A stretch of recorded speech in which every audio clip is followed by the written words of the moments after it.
दीपावली का त्योहार क्यों मनाया जाता है बताओ? हर त्योहार को मनाने के पीछे कारण है। बताओ दीपावली क्यों मनाया जाता है? बताओ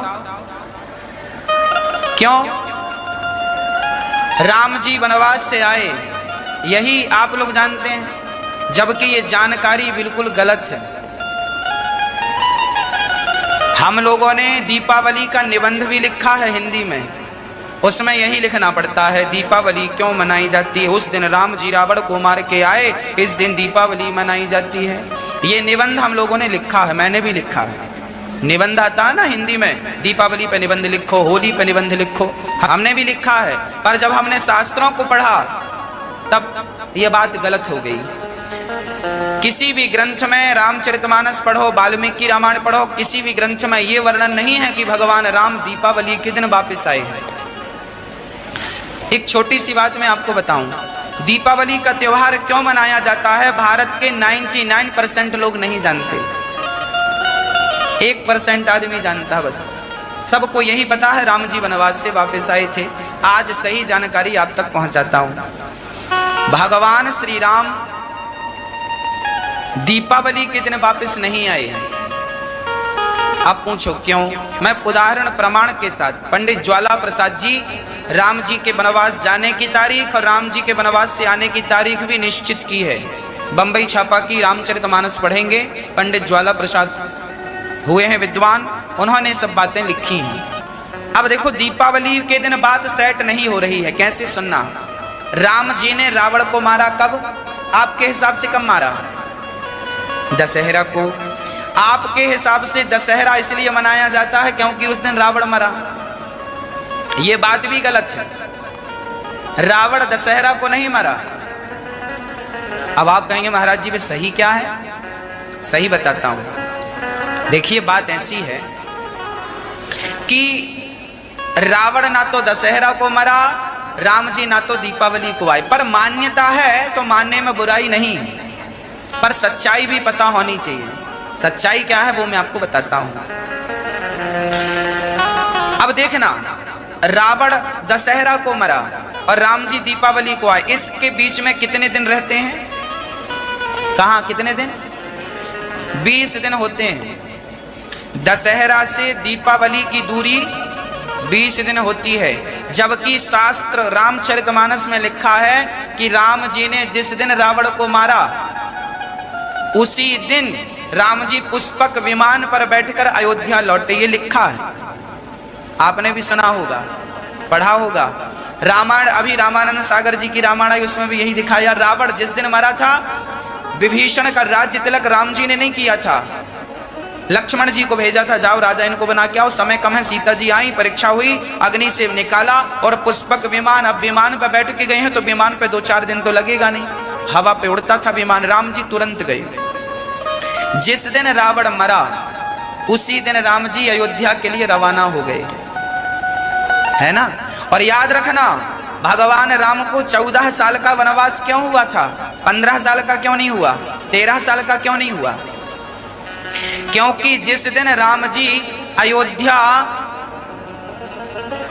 से गए, वनवास हुआ, जिस दिन राम का वनवास हुआ उस दिन से रावण की आयु केवल 14 साल बाकी थी। जिस दिन राम को वनवास हुआ उस दिन से रावण की आयु कितनी बाकी थी माँ?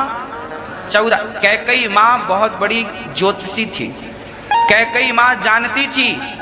कैकई माँ ये भी तो कह सकती थी 20 साल का वनवास या 10 साल का वनवास, या राउंड फिगर बोलती 15 साल। 14 में क्या है? 15 बोलना था ना, 14 में क्या रखा? पर कैकई ने 14 साल क्यों? क्योंकि कैकई माँ कोई सामान्य माँ नहीं है। कैकई भरत जैसे भक्तों की माँ है। वो सब जानती हैं कि रावण को मारने राम जा रहे हो तो 14 साल आयु शेष है उसकी, तुरंत मारना 14 साल में और मार करके तुरंत आना। जिस दिन रावण मरा था राम जी के 14 साल उसी दिन पूरे हुए थे वनवास के। और भरत जी ने चित्रकूट, ये बातें लिखी हैं रामचरितमानस जो बोल रहा हूं। जब राम जी से मिलने भरत जी चित्रकूट आए तो राम जी से कहा चलो। राम जी बोले ना, पिता की आज्ञा झूठी हो जाएगी, हम वापस चले जाएंगे तो नहीं जाएंगे। तो भरत जी ने कहा 14 साल से एक दिन भी ऊपर हुआ तो भरत की चिता जलती मिलेगी। राम को उसी दिन वापस जाना था जिस दिन 14 साल पूरे हुए थे, और 14 साल कब पूरे हुए थे? जिस दिन राम ने रावण को मारा था। तो राम की मजबूरी थी कि रावण, इसलिए राम जी ने जल्दी की, रावण को मारा और तुरंत विमान पर बैठे। भाई आए थे पैदल तो गए पैदल क्यों नहीं? क्योंकि समय कम था, इसलिए विमान का सहारा, तुरंत टिकट कटवाई और विमान पर बैठे, पुष्पक विमान पर, राम जी गए। तो जिस दिन रावण मरा राम जी उसी दिन अयोध्या गए। इस हिसाब से दशहरा और दीपावली की दूरी के जो 20 दिन है वो तो फिर किसी भी हाल में सही खरे नहीं उतरते, है ना। ये बात शास्त्रों की मैं प्रमाणित बात बोल रहा हूं। हाँ, पर आप लोग मनाते हैं दशहरा को, रावण मरा, ठीक बात है, कोई बात नहीं, बुरा नहीं है। अब फिर सही क्या है? दीपावली क्यों मनाई जाती है? दीपावली इसलिए बिल्कुल नहीं मनाई जाती कि उस दिन राम जी आए रावण को मार करना। दीपावली इसलिए मनाई जाती है क्योंकि इस दिन समुद्र मंथन हुआ, और समुद्र मंथन से इसी दीपावली के दिन माता लक्ष्मी समुद्र मंथन से प्रकट हुई, और लक्ष्मी का नारायण से विवाह इसी दिन हुआ था, इसलिए लक्ष्मी की पूजा होती है। इसलिए दीपावली में राम की पूजा नहीं होती। यदि राम आए थे तो राम की पूजा होनी थी। कॉमन सेंस भी तो है ना भाई। राम जी आए हैं वनवास से, यदि दीपावली के दिन आए हैं तो फिर राम जी की पूजा होनी थी दीपावली को, पर नहीं होती। किसकी होती है? लक्ष्मी और गणेश की। अच्छा, विवाह हुआ था लक्ष्मी और नारायण के साथ, तो फिर गणेश जी कहां से आ गए?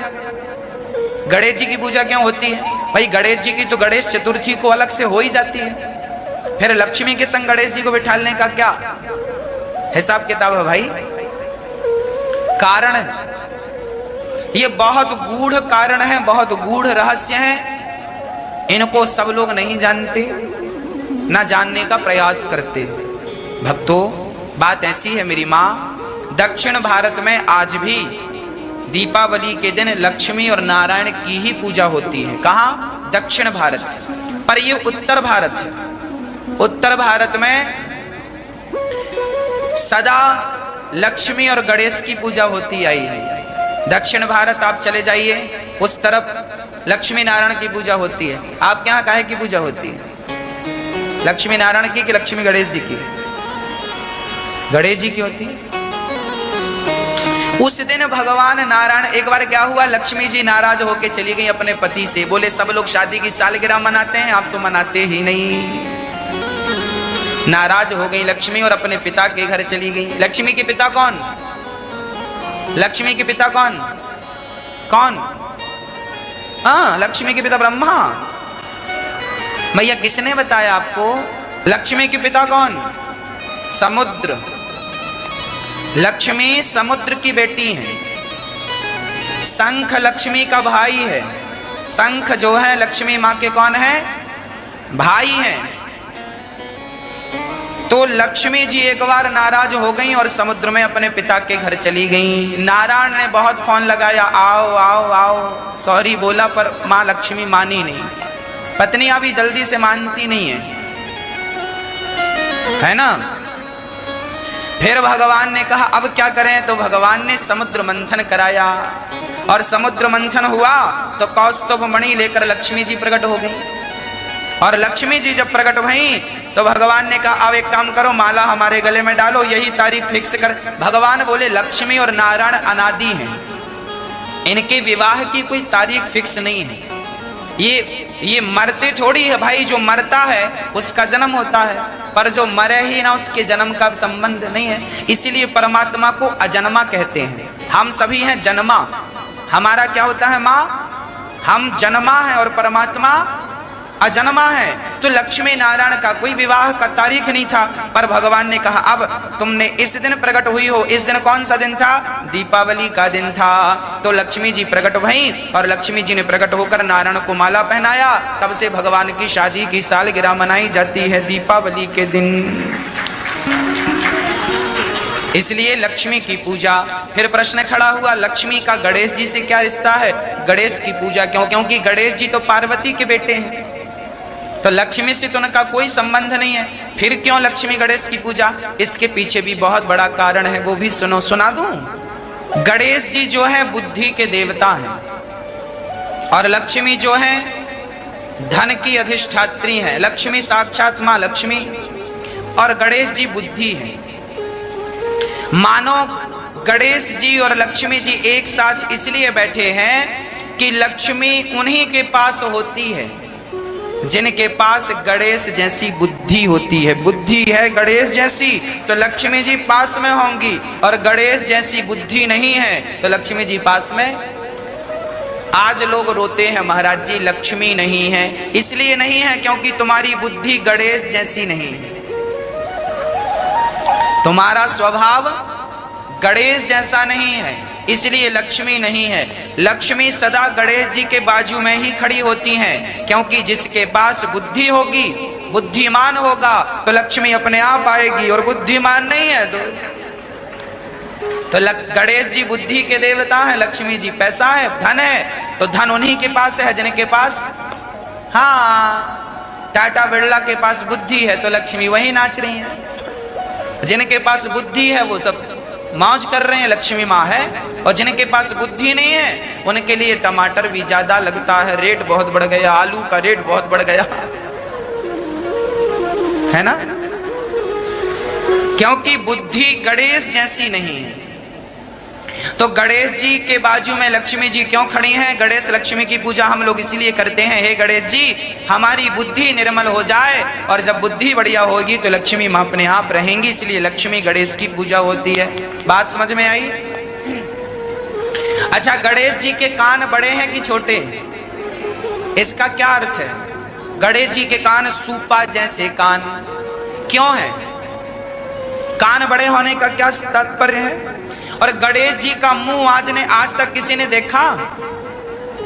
भला बताओ, गणेश जी का मुंह दिखता है?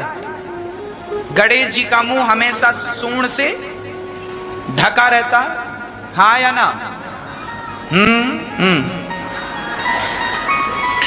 इसका तात्पर्य क्या है? गणेश जी कहते हैं मेरे कान बड़े हैं, आप लोग भी अपने कानों को बड़ा करो। कानों को बड़ा करो मतलब ज्यादा से ज्यादा सुनने की आदत बनाओ और बोलने की आदत बंद करो। गणेश जी का मुंह बिल्कुल साइलेंट है, हाँ या ना? दिखता ही नहीं। और आप लोगों का मुंह ही मुंह दिखता है, कान दिखते नहीं। कोई सुनना नहीं चाहता, बस बुलवा लो।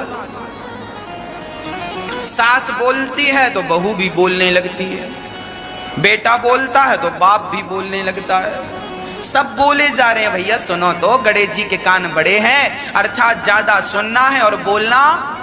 कान दो है, मुंह एक है, मतलब ज्यादा सुनो बोलो कम। जो ज्यादा सुनता है बोलता कम है, बहुत सुखी रहता है। अच्छा, गणेश जी का पेट भी बड़ा है। गणेश जी का पेट बड़ा है, इसका क्या अर्थ है? इसका अर्थ ये है कि गणेश जी कहते हैं मेरा पेट बड़ा है, इसका आप लोग भी थोड़ा थोड़ा अपना पेट बड़ा करो। मतलब चर्बी नहीं बढ़ाने का बोल रहा हूं, पेट बड़ा करने का अर्थ ये है कि समाज की कुछ बातों को पचाना सीखो, पचाओ, अपने पेट में रखा करो, बात बात उगलना दिया करो। सास ने बात कही, पड़ोसन को उगल आई। पति पत्नी का झगड़ा हुआ, पड़ोसन से चुगल दिया। इसका मतलब तुम्हारा पेट बिल्कुल छोटा है, पाचन शक्ति बहुत कमजोर पड़ गई है, आपको कुछ भी पच नहीं रहा है। और हमारे शास्त्र कहते हैं अपने अपने अपने घरन का दुख ना कहियो रोई, सुन इठले हैं लोग सब बांटना ले है कोई। कम से कम मैया जी, कम से कम 15 करोड़ रुपए की बात बोल रहा हूं मैं, जल्दी से नोट कर लो, 15 करोड़ आपके खाते में आ जाएंगे। हम आपको कम से कम 20-25, हम 7 दिन में आपको करोड़पति नहीं अरबपति बना के भेजेंगे यहां से। एक एक बात 15-15 करोड़ की, अब आप हिसाब लगाओ। ये बात जो हम समझाएंगे आपको, ये 15 करोड़ से कम की नहीं है। कोई हमसे बोलेगा महाराज जी हमें बताओ, तो हम कहेंगे भाई सुन लो, पर 15 करोड़ की है। हाँ, बात कौन सी है? अपने अपने घरन का, इतना समझ में आया? अपने अपने घरन का दुख ना कहियो रोई, सुन इठले हैं लोग सब बांटना ले कोई। आप अपने घर का दुख किसी से ना कहा करो। ये जमाना कैसा है मेरी माँ, आपका दुख रो रो करके सुनता है। आपने रो रो के सुनाया, सास ने गाली दी, घर से निकाल दिया, चम्मच नहीं दिया, ये नहीं दिया। आप अपना दुख रो रो के सुनाएंगी तो पड़ोसन भी रो रो के सुनेगी, अच्छा बहुत गलत किया तेरे साथ। और आप जाओगी तो हंस हंस के बताए, हाँ उसके घर में आग लगी, हम जानते उसकी सास बिल्कुल कलमुही है, घर से बहू को निकाल। आप जरा किसी को अपना दुख सुनाओ तो सही, आपके दुख का लोग मजाक बना लेते हैं।